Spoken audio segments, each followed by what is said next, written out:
Solid day against Rutgers. I thought that other than a 4 or 5 minute little lapse, maybe an intensity to start the second half,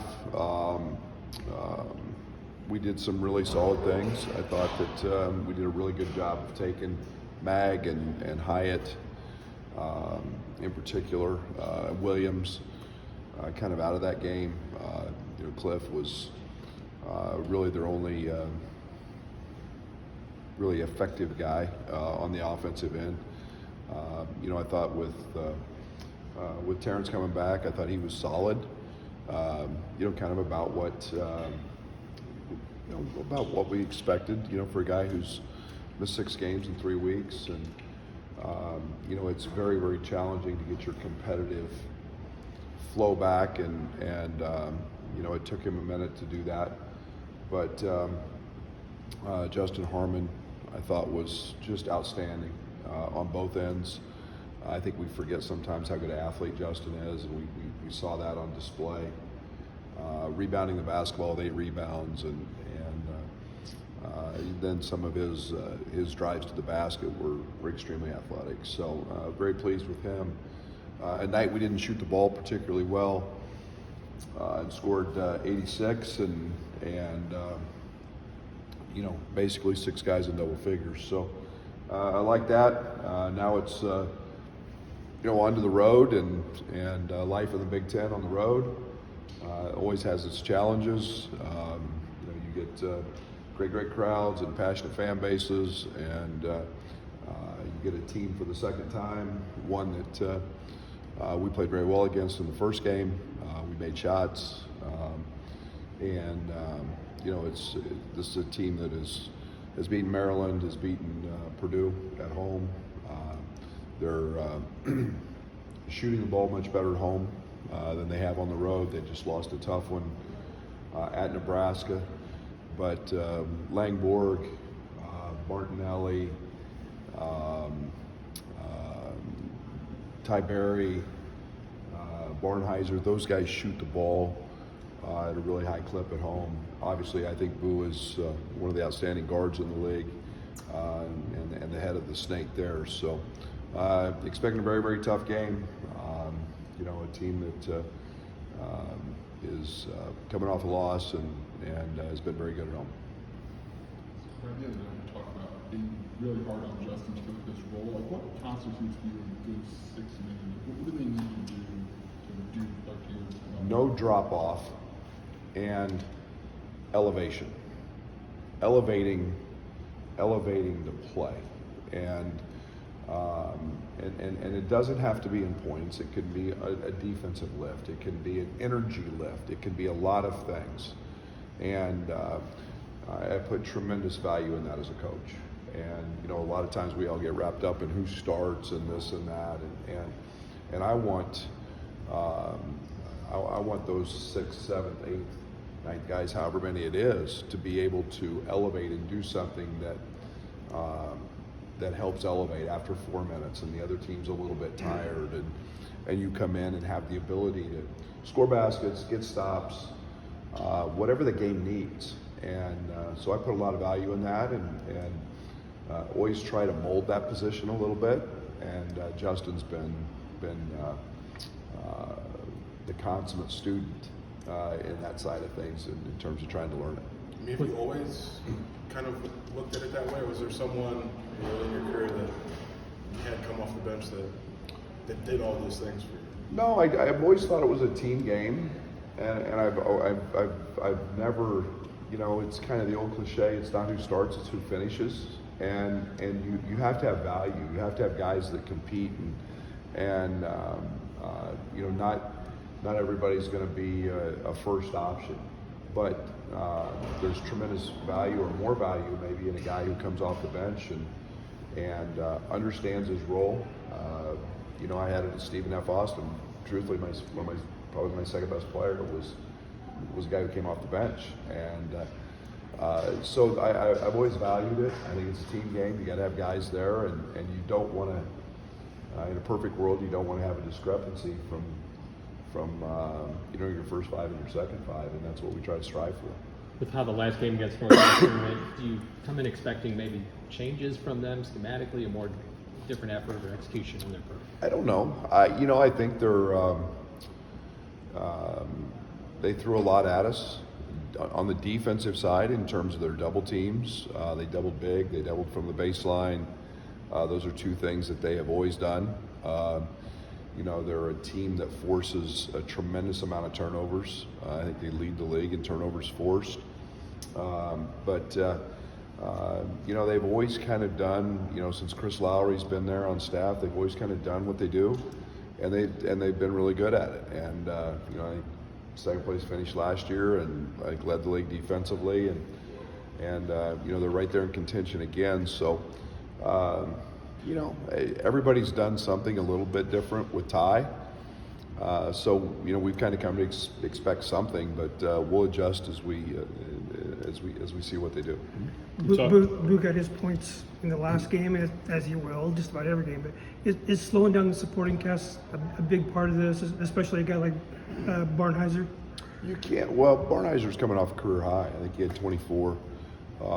In Nebraska, and he's a really good player, and he's doing it, a couple threes a game. He's doing it on the offensive glass. He gets a couple post ups. He's doing it in a variety of ways, and you just have to make those guys' touches hard. You can't give those other guys, and I say this with Boo and have so much respect for him, is he's very unselfish. He's going to be he's a 5, 6, 7 assist a game guy. And,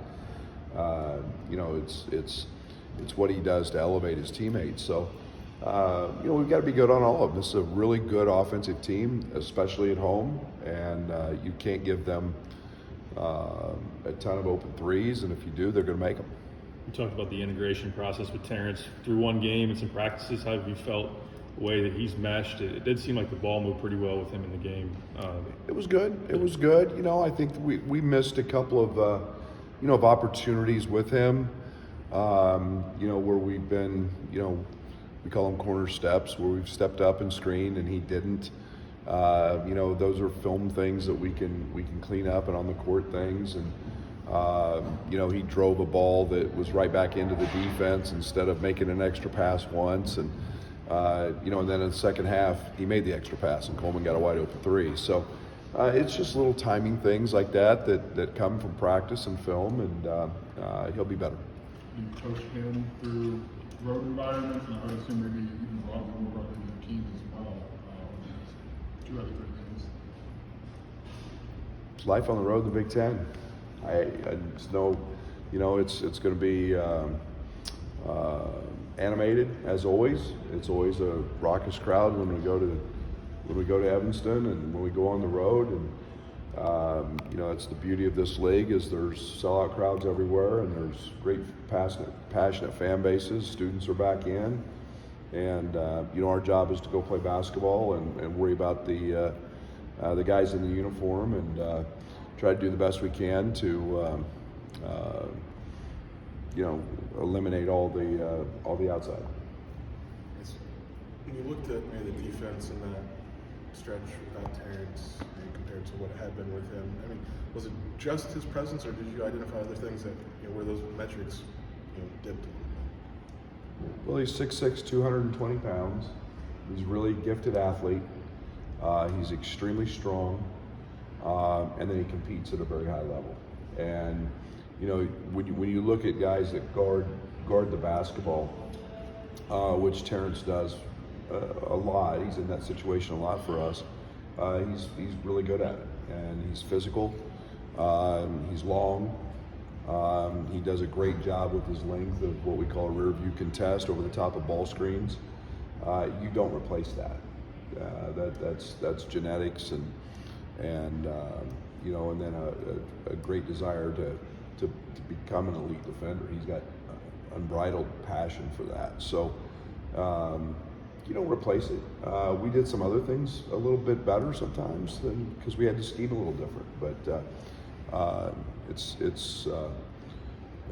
an unmatched talent to do what he does on that side. Recruiting is going pretty well.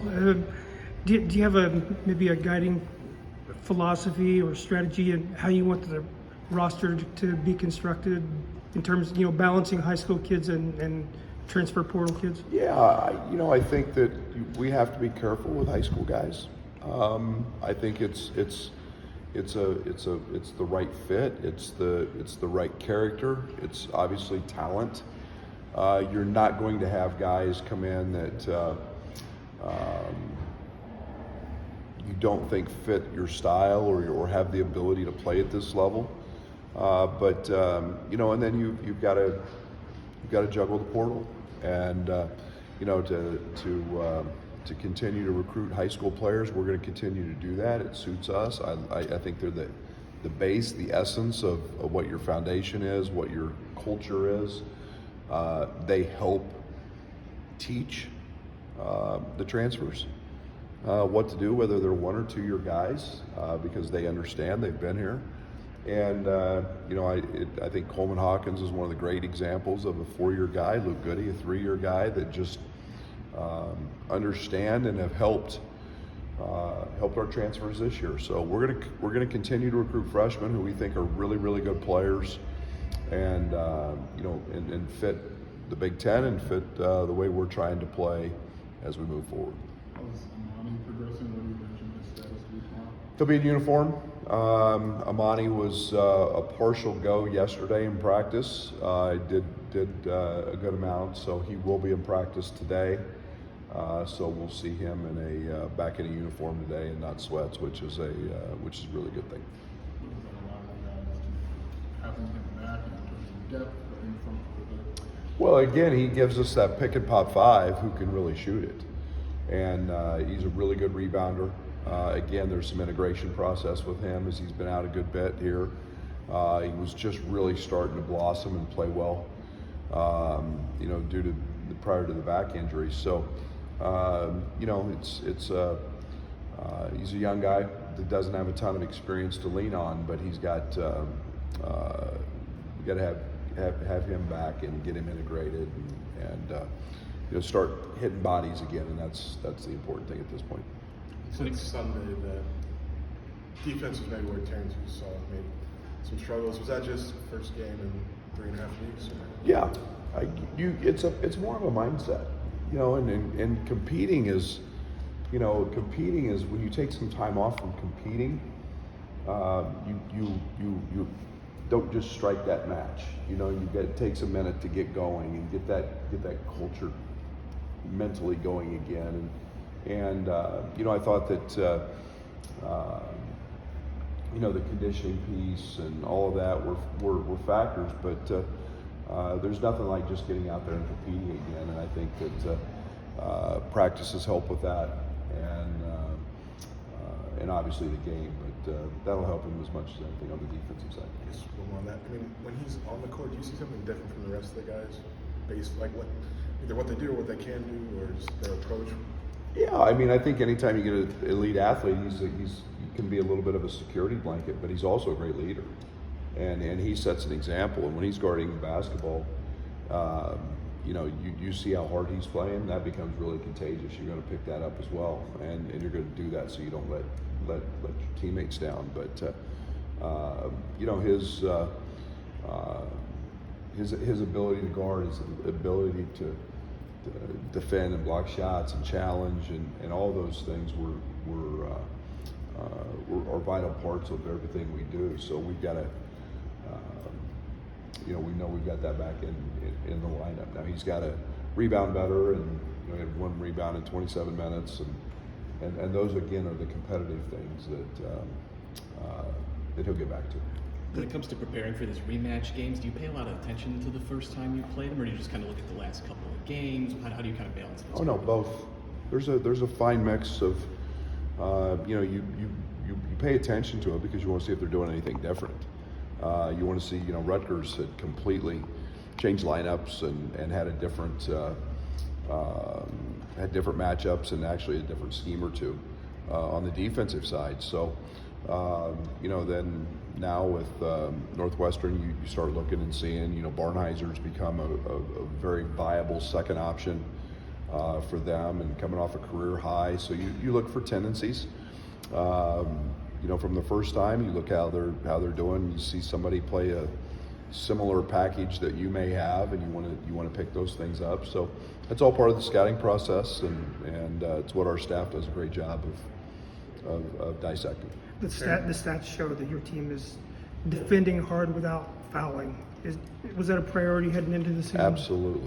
Absolutely. I think since year 2, when we were 331st in the country in fouls committed, and we changed, and again, part of that was the recruitment of Kofi at the time, but the changes. How do you win on the road? How do you win games? And one of those areas, I think we were -8 that season in free throw discrepancy. So we were 8 down starting every game. And in a league where there's a lot of close games, you're not going to win those. And so we emphasize it. We bring officials in a lot earlier. We spend a ton of time talking about defending without fouling, challenging shots without fouling, and it's a nice advantage when you do get to the foul line yourself at the other end to be able to have a discrepancy there. But we work really hard at not fouling. Will Terrence be back in the starting lineup? We'll see.